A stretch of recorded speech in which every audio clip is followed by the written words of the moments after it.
سفير أبو ظبي يغادر المغرب باء طلب سيادي عاجل.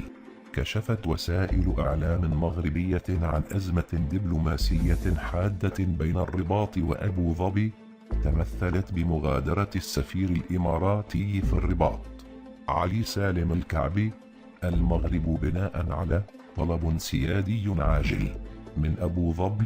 وبحسب ما أوردته وكالة الأناضول للأنباء نقلا عن وسائل إعلام محلية بينها صحيفة أخبار اليوم، فإن الكعبي غادر الأراضي المغربية الأسبوع الماضي عائدا إلى بلاده بشكل مفاجئ. وأشارت الصحيفة المغربية إلى أن السفير الإماراتي الذي لم يمض على تعيينه عام واحد غادر بناء على طلب سيادي مستعجل من دون توضيح الأسباب. ولم يصدر تعليق رسمي سواء من قبل السلطات المغربية أو الإماراتية على هذه الأنباء.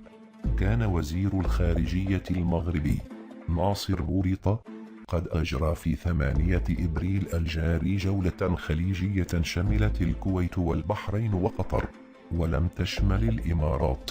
وخلال الأزمة الخليجية اختار المغرب التزام الحياد وعرض القيام بوساطة بين دول الحصار الإمارات والسعودية والبحرين إلى جانب مصر وبين قطر.